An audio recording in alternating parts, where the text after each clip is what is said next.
Boa noite, meus irmãos e amigos, nesse culto das 18 horas deste domingo, dia 17 de janeiro de 2021.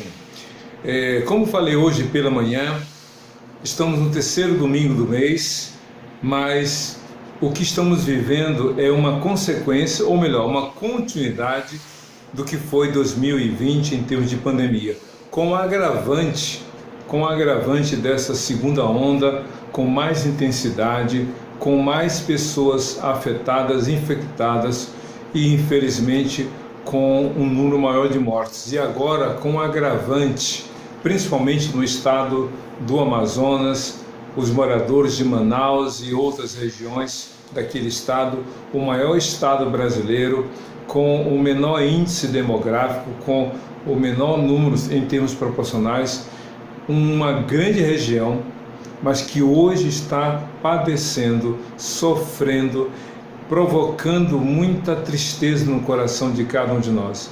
É hora de nós clamarmos por misericórdia do Senhor para com o povo amazonense. Nós temos que clamar ao Senhor, porque, meus irmãos, o que era digamos assim, a pandemia, as mortes provocadas pelo coronavírus, pelo novo coronavírus, já era algo assustador. Mas o mais triste e lamentável é nós sabermos da morte de pessoas por falta de oxigênio. É impressionante como as coisas acontecem. Não quero entrar aqui no mérito dos responsáveis, mas eu creio que no devido momento, aqueles que de alguma forma contribuíram para a falta desse oxigênio tão essencial, não só para as vítimas de Covid, mas para outros que estavam com outros quadros clínicos internados, como os bebês, 60 bebês que foram, digamos, transferidos ou que precisavam ser transferidos para outros estados, para UTIs neonatais. Então, é uma situação muito crítica. Nenhum dos demais 25 estados do Brasil e o Distrito Federal pode ficar indiferente ao que está acontecendo com a região Nordeste, ou melhor, a região Norte, em particular o estado do Amazonas. Por isso esse culto, meus irmãos e amigos, é de clamor também, é de súplica ao Senhor, é de nós realmente levantarmos nossas mãos e clamarmos ao Senhor. E eu quero então lembrar a você que eu sei que existem outros motivos, mas neste culto, nesse dia 17, vamos interceder. Você em casa, com a sua família, ou no trabalho, com seus amigos, é o momento de nós nos unirmos em oração e clamor ao Senhor. E para esse momento do culto, ainda no início dele, para o momento de intercessão, eu quero ler aqui a carta que Paulo escreveu a Timóteo no capítulo 2, que fala exatamente sobre a importância e a necessidade da oração. Ele diz aqui em 1 Timóteo capítulo 2, versos 1 a 5. Antes de tudo, recomendo que se façam súplicas, orações, intercessões e ações de graças por todos os homens, pelos reis e por todos os que exercem autoridade, para que tenhamos uma vida tranquila e digna. Isso é bom e agradável diante de Deus, nosso Salvador, que deseja que todos os homens sejam salvos e cheguem ao pleno conhecimento da verdade. Pois há um só Deus, um só mediador entre Deus e os homens, Jesus Cristo, homem. E no verso 8, ele diz algo muito interessante também. Quero, pois, que os homens orem em todo lugar, levantando mãos santas, sem ira e sem discussões. Vamos orar.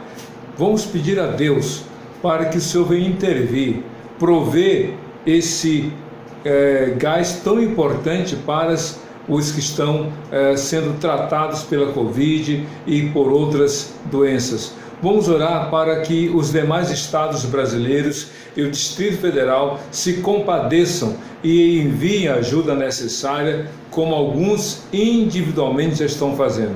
Vamos orar também para que nesse estado do Amazonas, como em outros estados brasileiros, tenhamos realmente a resposta do Senhor, dando a cura, a restauração da saúde.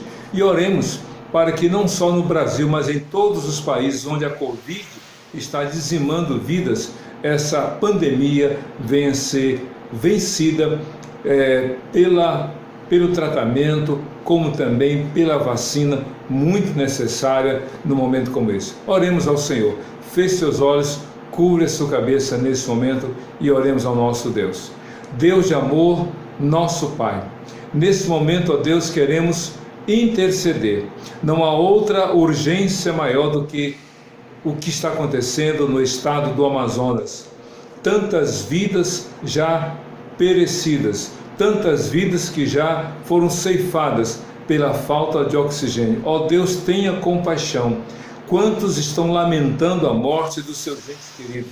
E quantos profissionais de saúde estão exaustos, fadigados, estão, ó Deus, com as suas forças no limite, e não somente forças físicas, mas emocionais e mentais diante do quadro que contemplam. Ó Deus, tenha compaixão dos gestores municipais e estadual com respeito a esse caos. Tenha compaixão, ó Deus. Oramos pelos outros estados brasileiros e o Distrito Federal, para que os gestores dessas regiões também se mobilizem para atenuar o sofrimento do povo amazonense. Oramos, ó Deus, para que os países que têm se unido em favor do nosso deem a sua parcela de contribuição, enviando oxigênio tão necessário para a manutenção da vida dos que estão enfermos, internados. Ó Deus, abençoa, para que o que está acontecendo no Amazonas não se repita em outros estados brasileiros,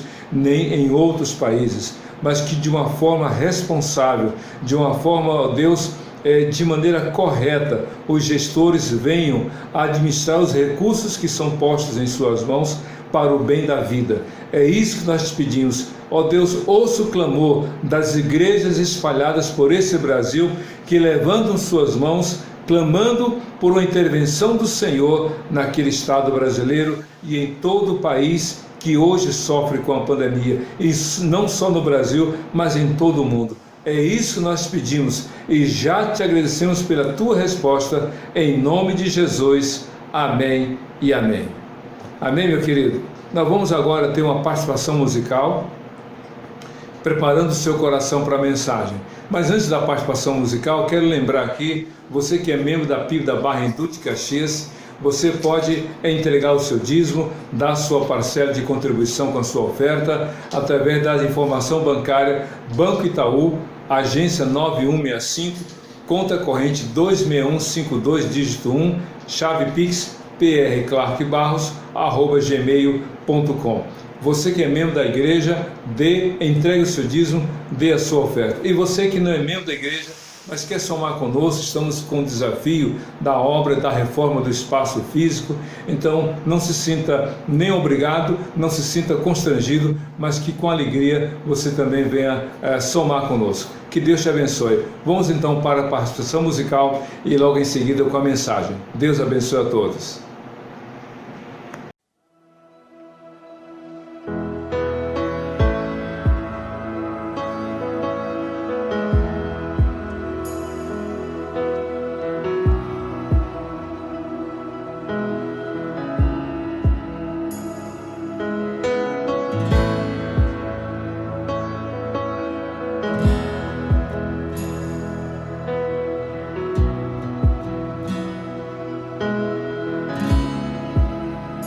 Estás aqui, movendo entre nós.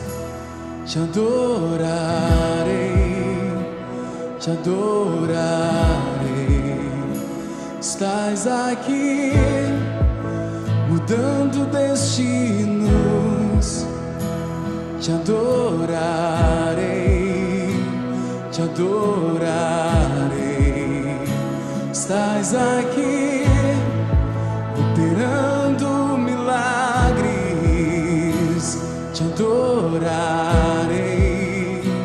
te adorarei. Estás aqui, transformando nossas vidas. Te adorarei, te adorarei. Cante. Deus de milagres, Deus de promessas, caminho no deserto, luz na escuridão. Meu Deus, esse é quem tu és. Deus de milagres, Deus de promessas, caminho no deserto, luz na escuridão. Meu Deus, esse é quem tu és. Estás aqui, tocando corações. Eu te adorarei, te adorarei. Estás aqui, curando multidões. Te adorarei, te adorarei. Estás aqui, restaurando os corações. Eu te adorarei, eu te adorarei. Estás aqui, transformando histórias. Eu te adorarei, eu te adorarei. Deus de milagres, Deus de promessas, caminho no deserto, luz na escuridão. Meu Deus, esse é quem tu és. Deus de milagres, Deus de promessas, caminho no deserto, luz na escuridão. Meu Deus, esse é quem tu és. Deus de milagres, Deus de promessas, caminho no deserto, luz na escuridão. Meu Deus, esse é quem tu és. Deus de milagres, Deus de promessas, caminho no deserto, luz na escuridão. Meu Deus, esse é quem tu és. Esse é quem tu és. Esse é quem tu és. Esse é quem tu és. Esse é quem tu és. Esse é quem tu és. Esse é quem tu és. Esse é quem tu és. Esse é quem tu és.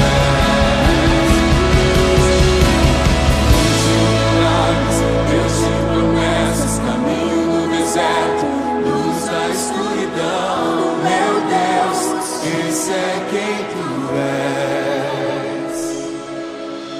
Deus de milagres, Deus de promessas, caminho no deserto, luz na escuridão. Meu Deus, esse é quem tu és. Esse é quem tu Ainda que eu não veja, Deus está trabalhando. Ainda que eu não sinta, Deus está trabalhando. Meu Deus, não para, Deus não para, não. Meu Deus, não para, Deus não para, não. Ainda que eu não veja, Deus está trabalhando. Ainda que eu não sinta, Deus está trabalhando. Meu Deus, não para, Deus não para, não. Meu Deus, não para, Deus não para, não. Ainda que eu não veja, Deus está trabalhando. Ainda que eu não sinta, Deus está trabalhando. Meu Deus, não para, Deus não para, não.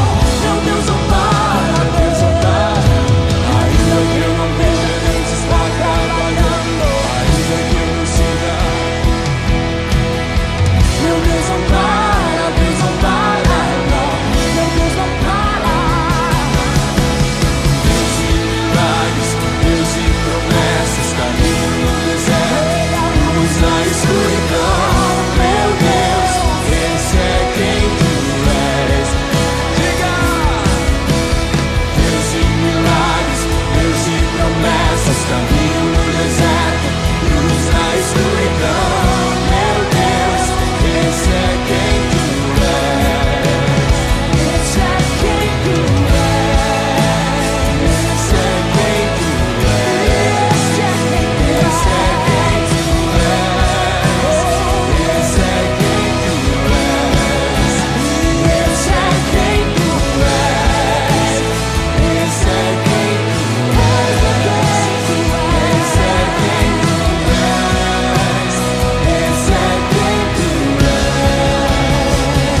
Deus de milagres, Deus de promessas, caminho no deserto, luz na escuridão. Meu Deus, esse é quem tu és.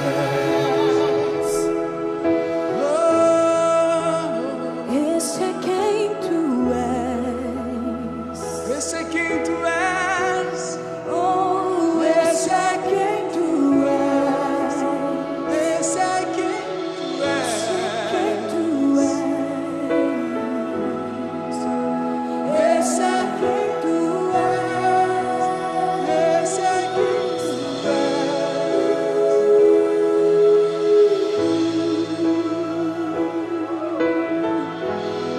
Te adoramos, Jesus. Esse é quem tu és. Esse é quem tu és. Te amamos, Jesus. Te amamos, Jesus. Te amamos, Jesus.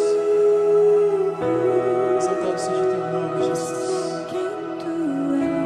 Glorificado seja o Senhor em todo o tempo, em todo o tempo, Jesus.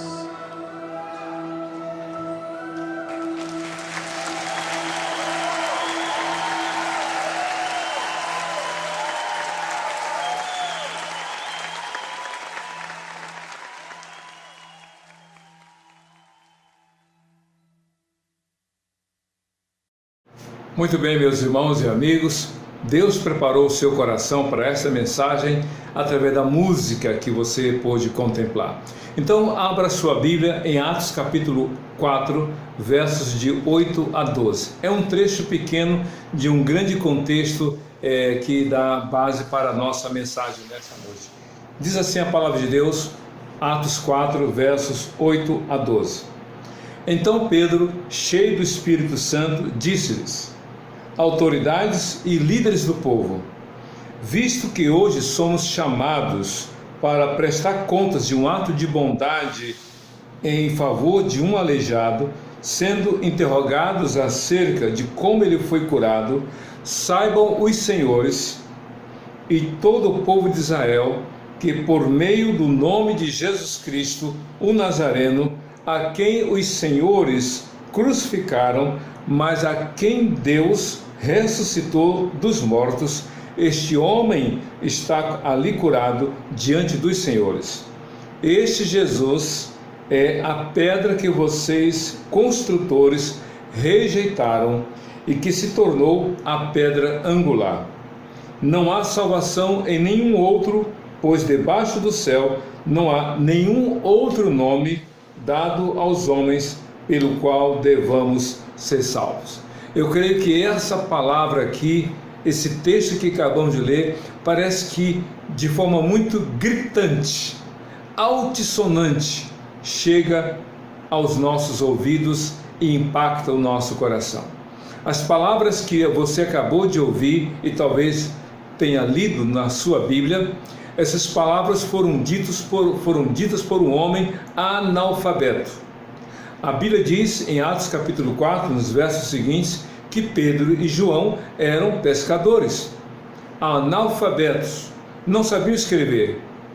Mas quando foram interrogados por tantos líderes, autoridades e líderes judeus, Pedro tomou a frente e pelo Espírito Santo fez afirmações extraordinárias, afirmações tão fortes que me asseguram dizer para você, para todos, que há realmente uma exclusividade da salvação em Jesus. Isso mesmo, a exclusividade da salvação em Jesus. Esse homem cheio do Espírito Santo, com toda a autoridade que ele recebeu do Senhor, fez algumas afirmações que nos dão a certeza de que a salvação é algo exclusivo. Somente Jesus pode oferecer, pode conceder, pode dar a todo aquele que nele crê. Mas antes de falar sobre essa exclusividade da salvação de Jesus, obviamente que há uma pergunta que deva ser feita. Mas que salvação é essa? Eu preciso ser salvo? Eu necessito de salvação? Uma coisa muito importante, só damos valor àquilo que nós precisamos. Hoje, infelizmente, vocês estão vendo o sofrimento dos amazonenses por causa do oxigênio. Um cilindro de oxigênio, dependendo da sua capacidade de metros cúbicos de oxigênio, filas em algumas empresas que fornecem esse essencial produto para os internados nos hospitais. O oxigênio é algo muito necessário, é algo muito importante, é urgente, é essencial para a manutenção da vida daqueles que lutam contra a morte, para aqueles que estão ali auxiliando os enfermos. O oxigênio é muito importante. Você e eu, que estamos respirando o oxigênio, às vezes nem percebemos quão importante ele é, porque está no dia a dia. Nós não precisamos fazer um esforço tão grande para respirar, mas para quem está no leito de dor, para quem está com os seus pulmões comprometidos, para quem está no respirador mecânico, para aquele que está recebendo via um cilindro, um oxigênio, isso é essencial. A salvação, meu querido, escute bem, a salvação é algo essencial para a sua vida. Talvez você esteja dizendo, ou você tenha ouvido, ou você tenha falado: eu não preciso de salvação, eu estou bem, tenho um bom emprego, tenho dinheiro na conta, tenho um carro, tenho uma casa, tenho bens, eu não preciso dessa salvação. Só que há um equívoco, meu querido, minha querida. A salvação que Cristo veio trazer não é para este mundo, é para a glória eterna. Um dia você e eu vamos partir desse mundo, e para onde você irá depois que morrer? Então a salvação é a garantia de que Jesus vai nos levar para o céu. A salvação é a certeza do perdão dos pecados. A salvação sim dizer que eu fui justificado pelo sangue de Jesus, que Jesus lavou os meus pecados quando ele derramou todo o seu sangue na cruz. A salvação é eu ter a certeza de que quando eu fechar meus olhos nesta terra, eu vou abri-los no céu na presença do Cordeiro de Deus, do Senhor Deus, Senhor sobre tudo e sobre todos. Isto que é a salvação. Não é um lugar, um paraíso, uma ilha paradisíaca, não é ausência de problemas, não é ter dinheiro na conta, não é ter muitos amigos, festa todo dia, todo final de semana. Isso não é a salvação. Salvação é algo que vem de Deus e só Deus pode dar. A salvação, portanto, é exclusiva realmente em Cristo Jesus. A Bíblia diz então em Atos capítulo 4, versículo 8, o momento em que Pedro começa a falar. E por que ele está ali falando? Ele está ali se defendendo. O contexto é o seguinte: se você ler Atos capítulo 3, a Bíblia diz que Pedro e João, na hora terceira, eles estão indo para o templo, porque como judeus, eles tinham a prática de, em alguns horários do dia, irem ao templo para louvar e adorar o Senhor. Então, na hora proposta, Pedro e João estão indo para o templo. Só que Pedro e João já eram servos do Senhor, apóstolos de Jesus, cheios do Espírito Santo, realmente comprometidos com o reino de Deus. E então eles estão indo para o templo. Quando eles se aproximam do templo, de frente à porta chamada Formosa, havia um paralítico. Esse paralítico, diz a Bíblia, era levado todos os dias para pedir esmolas. E então, quando Pedro e João estão subindo ali, tendo acesso ao templo, o paralítico olha para eles, como que esperando receber deles uma esmola. Sem falar, ele está ali pedindo uma ajuda, uma esmola, como ele pediria e tenha pedido a outros. E aí então diz a Bíblia que Pedro e João param, e Pedro, olhando para eles, assim: eu não tenho nem prata nem ouro, mas o que nós não temos nem prata nem ouro, mas o que temos nós te damos. Em nome de Jesus, levanta-te. E aí diz a Bíblia que esse homem aleijado outrora, agora firma os seus pés e de um salto fica em pé, é curado, e esse homem entra no templo louvando e adorando o Senhor, dando glórias ao Senhor. E houve um burburinho, uma agitação, um tumulto, e todos queriam saber quem era aquele paralítico e quem fizera o milagre. E descobrem quem era o paralítico e descobrem quem foram aqueles que foram instrumentos de Deus para curar aquele paralítico. E o tumulto, a agitação foi tão grande que chegou aos ouvidos dos líderes, Anás e Caifás e demais autoridades, que Pedro e João tinham pregado no nome de Jesus e que realmente eles tinham feito aquele milagre. Quando questionados, eles são cobrados, a eles é dada a ordem para que eles não fizessem mais nada, e então nesse momento, quando é questionado, ou quando são questionados, por quê, como fizeram aquele milagre, que poder é esse? E então Pedro fala uma coisa aqui no versículo 8 de Atos 4. Então diz a Bíblia, então Pedro, cheio do Espírito Santo, disse a eles, autoridades e líderes do povo, visto que hoje somos chamados para prestar contas de um aleijado, sendo interrogados acerca de como ele foi curado. A questão toda era como esse homem aleijado foi curado. O homem era um pedinte, um mendigo, e agora esse homem curado está andando com autonomia, com mobilidade, ali no templo, louvando e adorando a Deus. E aí então Pedro fala, este homem foi curado pelo poder de Jesus. Há um detalhe muito interessante aqui que quero destacar. Pedro e João poderiam ter batido no peito e terem dito, nós somos os caras.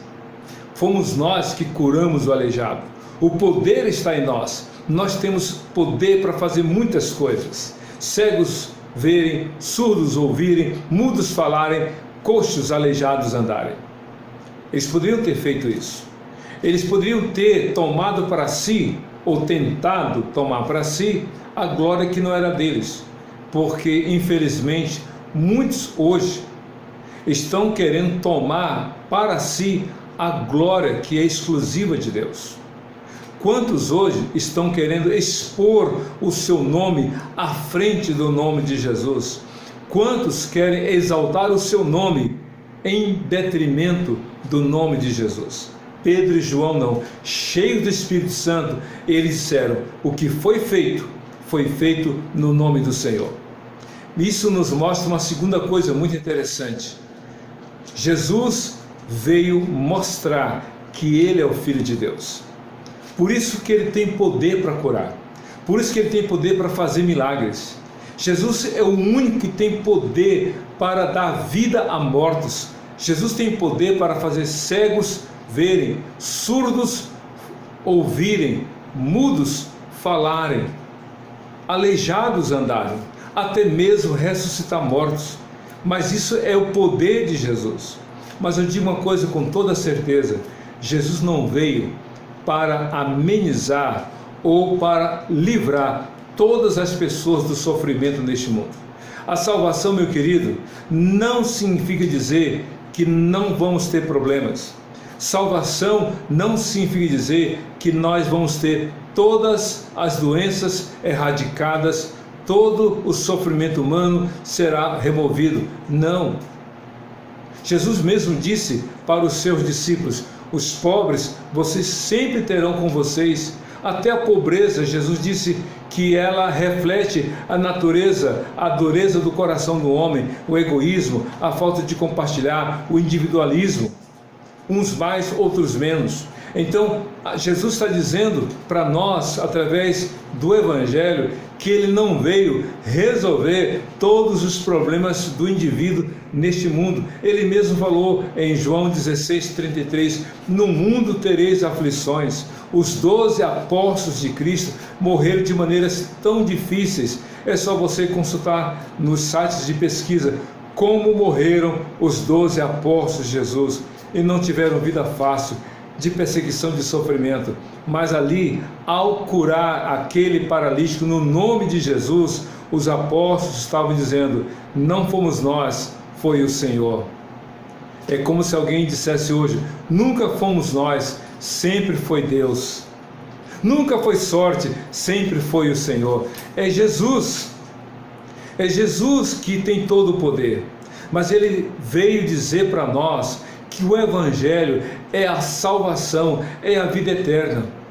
Nós vamos sofrer, vamos padecer. Hoje está sendo a pandemia provocada pelo novo coronavírus. Amanhã será uma outra dificuldade. Em um país é a chuva, em outro é o calor, em um país é, digamos assim, o desmoronamento de terra, em outro lugar é um terremoto, é um maremoto. No mundo teremos aflições, mas a salvação vai além disso. A salvação transcende a vida do homem aqui na terra, porque a salvação é a vida eterna. Pode ser, meu querido, que através da sua dor, do seu sofrimento, Jesus esteja levando você a reconhecer que você precisa dele. O paralítico queria uma esmola e Jesus, através dos seus servos, Pedro e João, deu a ele a cura, e não só a cura física, mas deu a ele a oportunidade de crer no Senhor e ser salvo, porque aquele homem que antes era paralítico, agora no templo dando glórias ao Senhor. Por isso que a salvação é exclusiva no Senhor. Mas outra coisa interessante que eu posso aqui pontuar para você sobre essa verdade, que Jesus é aquele que tem a exclusividade da salvação, porque através dos seus milagres todos devem reconhecer o seu poder. Através dos seus milagres todos devem reconhecer o seu poder.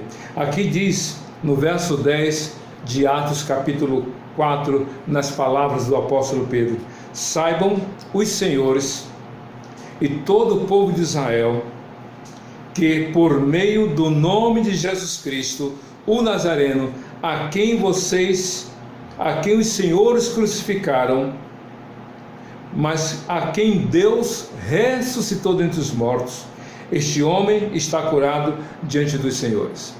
Isso mesmo, a salvação exclusiva em Jesus, e através dos seus milagres ele se revela como Filho de Deus. O apóstolo Pedro, portanto, ao explicar como se processou, como se procedeu aquele milagre, ele usa uma linguagem maravilhosa. Saibam todos vocês, autoridades de Jerusalém, e que todo Israel saiba, que todas as pessoas tomem conhecimento de que este homem foi curado por meio de Jesus. Aí então Pedro prega o Evangelho de forma clara, simples e direta. Este Jesus que vocês crucificaram, mas que Deus, pelo seu poder, ao terceiro dia o ressuscitou, é por meio de Jesus que este homem foi curado. Ou seja, a cura daquele homem, daquele paralítico, foi uma forma do poder de Jesus ser manifestado como oportunidade do nome do Senhor Jesus ser pregado, anunciado. O Evangelho é isso. O Evangelho de Jesus é simples, é uma frase simples. Deus enviou Jesus, que foi morto por nossos pecados e ao terceiro dia ressuscitou. Só que Pedro, nesse contexto aqui, olha para as autoridades, Anás, Caifás e os demais líderes religiosos da época. Vocês crucificaram o Filho de Deus.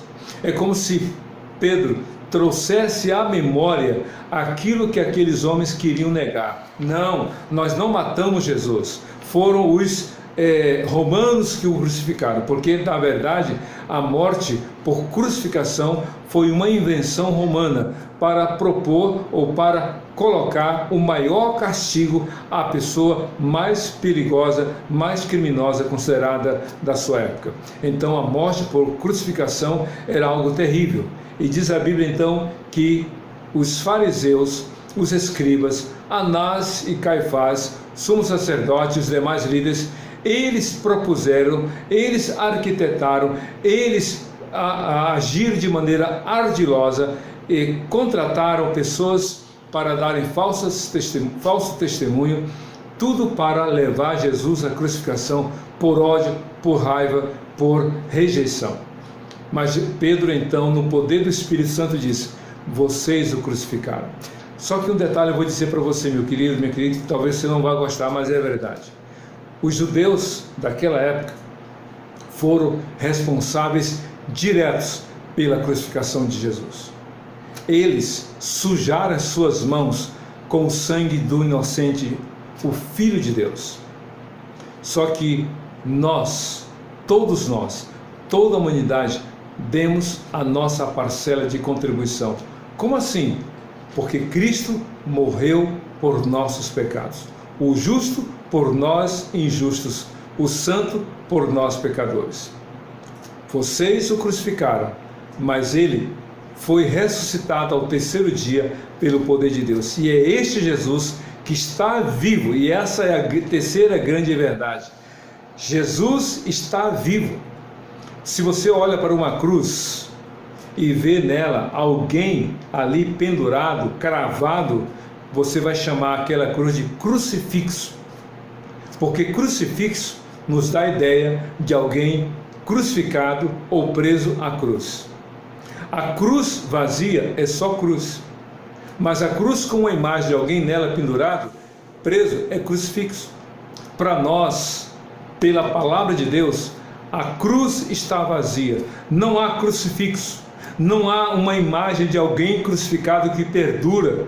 Jesus morreu naquela sexta-feira, crucificado. O seu corpo foi tirado da cruz, o seu corpo foi sepultado num túmulo novo por José de Arimateia e Nicodemos, que o auxiliou. Mas ao terceiro dia, Deus ressuscitou o seu filho. A manjedoura está vazia, onde ele nasceu. A cruz está vazia, onde ele morreu. O túmulo está vazio, porque dali ele foi ressuscitado. Ele está vivo. Esse Jesus, disse o apóstolo Pedro, este Jesus que Deus o ressuscitou, este Jesus é que deu a cura para este enfermo.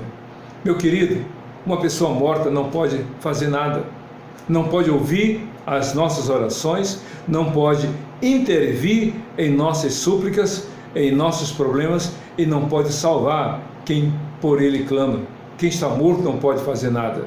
Por isso que Deus vê e, creio, se entristece quando vê alguém se curvando diante da imagem de alguém que já morreu e pede alguma coisa. Deus olha assim, talvez lamentando, porque a pessoa busca um morto ou a imagem de um morto, mas não crê e não busca aquele que morreu e está vivo para todos sempre, Jesus Cristo. Só Jesus salva. A salvação é exclusiva em Jesus. Jesus veio através daquele milagre. Mais uma vez, Jesus foi anunciado como aquele que viveu, morreu, ao terceiro dia ressuscitou e tem todo o poder para fazer aquilo que ninguém mais pode fazer. A salvação é exclusiva em Jesus. Todos os milagres não têm um fim em si mesmo, mas todos os milagres são meios da pessoa reconhecer. Todos os milagres que Jesus faz, deixa aqui eu pontuar, todos os milagres que Jesus faz são meios da pessoa reconhecer que só Ele tem todo o poder e só Ele pode salvar. Eu me recordo de uma história muito interessante aqui em Duque de Caxias. Um homem estava casado, ele era casado, a sua esposa adoeceu gravemente. Aquele homem era um homem incrédulo, não queria saber de Deus, não queria saber de Bíblia, nem de Jesus Cristo. A esposa dele adoeceu, e gravemente adoeceu.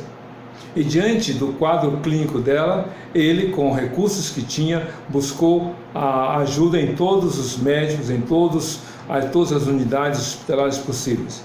E a esposa indo de mal a pior. E uma vez que a medicina não encontrava respostas em solução para o drama da sua esposa, esse homem partiu para a religião. Buscou nas igrejas evangélicas e ninguém pôde ajudá-lo, nem um líder religioso. Buscou em outros segmentos religiosos e ninguém pôde resolver.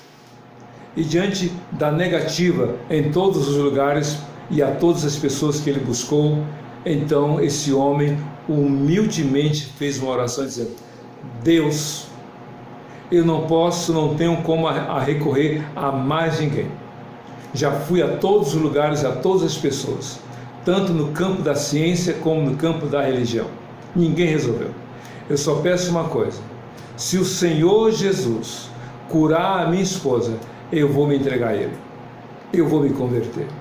Meus irmãos e amigos, o Senhor Jesus ouviu o clamor sincero daquele homem, a esposa foi curada e esse homem deu testemunho numa das reuniões da Adonep. Adonep, não sei se ainda existe, mas era a Associação de Homens de Negócios do Evangelho Pleno. Nessa reunião da Adonep, ele contou essa história. Jesus tem todo o poder. Ele faz para que o homem reconheça que só ele salva. Em São João de Meriti, um pastor foi pregar numa região e numa praça, e enquanto ele pregava, algumas pessoas se sentiram incomodadas, algumas pessoas que vendiam drogas disseram: sai daqui, e ele disse: eu não vou sair, pare de pregar, senão você vai morrer. Eu não vou morrer, pare de pregar, você está atrapalhando o nosso negócio aqui. Eu não vou parar, nem vou morrer, porque Cristo me mandou e eu vim pregar. E então os homens que estavam armados, um deles apontou a arma contra o pastor, tentou dar um tiro e não funcionou. Tentou um segundo tiro e não funcionou. Um terceiro tiro não funcionou. Só que para cima a arma funcionava. E então os homens saíram e aí vieram os homens com o líder daquela prática de venda de drogas. O chefe. Quando o chefe disse: olha, eu mandei meus empregados te expulsarem e você não quis sair. Eu vou matar você se você não parar de pregar. Eu não vou parar de pregar e nem vou morrer, porque Cristo mandou eu fazer isso. Aí você vai morrer. E o homem então pegou a arma, apontou contra o pastor e atirou. A arma não funcionou, mas para cima a arma funcionou. Isso não é possível, eu vou tentar de novo. Você vai morrer, se eu não vou morrer, porque Cristo tem todo o poder. E o homem, pela segunda vez, apontou a arma contra o pastor, tentou atirar e a arma não funcionou, mas para cima a arma funcionou.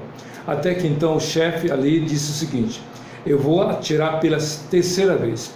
Se essa arma não funcionar contra você, mas funcionar quando eu atirar para o alto, eu mesmo vou me converter. E o pastor disse: então você já é crente. O homem ficou com mais raiva, apontou a arma contra o pastor, tentou atirar e a arma fez um clique como das outras vezes e não funcionou. Mas quando atirou para cima, pela terceira vez funcionou. E quem contou esse testemunho foi aquele que antes estava atirando contra o pastor e atirou para o alto. Esse homem se converteu porque reconheceu que Cristo tem todo o poder. Pedro disse para os seus ouvintes: este Jesus que vocês mataram, que vocês crucificaram, Deus o ressuscitou e Ele é aquele que curou esse homem que era paralítico. A salvação é exclusiva em Jesus. Mas em Atos capítulo 4, versículo 11, o apóstolo Pedro fala uma outra coisa que nos leva a crer realmente na exclusividade da salvação do Senhor. Diz assim: este Jesus é a pedra que vocês, construtores, rejeitaram e que se tornou a pedra angular. Pedro está falando de engenharia. Olha que Pedro era analfabeto e pescador, mas veja como o Espírito Santo dá sabedoria aos servos de Jesus. O homem era iletrado, pescador, um bronco, um rude, um grosso no jeito de falar. Mas esse homem, pelo Espírito Santo, fala algo muito interessante de uma profecia que está presente lá no Velho Testamento. Diz assim: Jesus, ou seja, este que vocês mataram, que crucificaram e ao terceiro dia ressuscitou e curou o aleijado, este Jesus, aí ele fala, é a pedra que vocês construtores rejeitaram. Pedro olha para aqueles homens doutos, Anás, Caifás, líderes religiosos, sumos sacerdotes, líderes religiosos, autoridades. Esse Jesus é a pedra que vocês rejeitaram. Quem vai construir uma grande obra precisa de pedras para construção. Naquela época não havia concreto armado, as casas e os edifícios não eram feitos de colunas, de base de concreto, nada disso, eram pedras lançadas, e essas pedras compactadas formavam o alicerce das construções e os muros e assim as coisas. Então, mas havia uma pedra que era chamada de pedra angular, aquela pedra que marcava o ponto de início para a construção. É a pedra chamada fundamental, a partir da qual todo edifício era construído. Pois bem, vocês se dizem os tais, vocês se dizem os sábios, vocês se dizem os doutos, mas vocês rejeitaram Jesus, que é a pedra que vocês rejeitaram. Vocês rejeitaram o Senhor. E aí ele diz: este que é a pedra que vocês rejeitaram se tornou a pedra angular, a pedra fundamental, onde todo edifício que quer ser bem construído, a pessoa que quer construir de forma verdadeira, sólida, firme, esse Jesus é a pedra angular. A pedra angular, portanto, era a pedra mestra que dava a base para a construção. Então a gente pode entender o seguinte: a salvação é exclusiva em Jesus, mas só há duas opções: aceitá-lo, aceitar ou rejeitar. Não há meio termo. Pedro disse para os seus ouvintes: Jesus, a pedra que vocês rejeitaram, a pedra que vocês construtores rejeitaram, se tornou a pedra angular. Jesus, portanto, é aquele que garante a nossa salvação. Em 1 Coríntios capítulo 3, o apóstolo Paulo disse: ninguém pode lançar outro fundamento a não ser o que já foi posto, Jesus Cristo. Então Jesus é a resposta de Deus para a sua salvação. Não há realmente outra opção, não há alternativa. Jesus é aquele que Deus enviou. Ou você aceita, ou você o rejeita. Ou você crê nele, ou você permanece incrédulo. É por essa razão que no capítulo 4 de Atos, no versículo 12, Pedro então conclui o seu discurso falando o seguinte: não há salvação em nenhum outro, pois debaixo do céu não há nenhum outro nome dado aos homens pelo qual devamos ser salvos. Debaixo do céu não há nenhum outro nome dado aos homens por meio do qual devamos ser salvos. Só Jesus. A exclusividade da salvação em Jesus. Você precisa de salvação. Eu preciso de salvação. Nós todos precisamos. A questão toda é se você crê em Jesus. Não há nenhum outro nome. No passado, como no presente, há pessoas boníssimas, pessoas corretas, pessoas justas, pessoas que querem fazer o melhor, pessoas que têm uma boa índole, pessoas que querem o melhor para a humanidade, mas nenhuma dessas pessoas é capaz de salvar qualquer outra. Só em Jesus. Não há um outro nome dado entre os homens. Debaixo do céu não há um outro nome. Há pessoas que desde Adão até o dia de hoje, a gente conhece a história de pessoas extraordinárias. O próprio livro de Hebreus, capítulo 11, traz uma grande relação de nomes de pessoas, homens e mulheres, que deram testemunho de sua fé, mas nenhuma dessas pessoas é capaz de salvar, porque o único que morreu, que nasceu sem pecado e morreu sem pecado e ao terceiro dia ressuscitou, Jesus. Todas as demais pessoas, sejam pessoas que fizeram atos heróicos, pessoas que fizeram coisas maravilhosas em prol do bem da humanidade, morreram, não eram perfeitas e morreram, e os restos mortais estão guardados em alguns lugares fortemente protegidos. Mas Jesus, o Filho de Deus, que desceu dos altos céus, nasceu neste mundo, viveu sem pecado, morreu na cruz por nós, ao terceiro dia ressuscitou. Esse Jesus é o nome todo-poderoso que pode salvar todo aquele que nele crê. Não há outra opção. Você vê aí essa imagem do lugar em que Jesus foi morto. Você vê 3 cruzes, uma à direita, uma no meio e outra à esquerda. As duas que ladeiam a cruz do meio têm o mesmo tamanho, a mesma forma, mas a cruz do meio está destacada para nos lembrar de que é Jesus. Porque diz a Bíblia que quando Cristo foi crucificado, um ladrão à sua direita e o outro ladrão à sua esquerda. Ele, o Filho de Deus, o único, o justo por nós injustos, o santo por nós pecadores, nos salvou. Morreu para a nossa salvação. É por isso que em Romanos capítulo 10, versículo 13, o apóstolo Paulo escreveu, citando uma frase do Velho Testamento: pois todo aquele que invocar o nome do Senhor será salvo. Creia em Jesus, com a sua boca, confesse que Cristo é o seu Senhor, o seu Salvador, arrependendo dos seus pecados, e você vai ser salvo em Cristo Jesus, tendo perdão dos seus pecados, o seu nome escrito no livro da vida e a garantia de que quando morrer, você vai para a glória celestial. Vamos orar, e nesse momento você está sendo convidado a entregar sua vida a Jesus e declarar que Ele é o seu único e suficiente Salvador, recebendo em seu coração. Repita esta oração que eu farei como a sua de entrega de vida a Jesus. Ore e diga assim: Senhor Deus, eu creio que o teu Filho amado Jesus Cristo nasceu neste mundo sem pecado, viveu sem pecado, mas na cruz morreu por todos os meus pecados. Eu me arrependo dos meus erros, eu me arrependo das minhas más práticas, me arrependo da minha incredulidade, e hoje com a minha boca confesso Cristo como Senhor, e em meu coração creio que Ele morreu e ao terceiro dia ressuscitou para a minha salvação. Eu convido Jesus para entrar na minha vida, perdoar os meus pecados e me dar vida nova no seu nome, porque eu oro agora no nome de Jesus. Amém.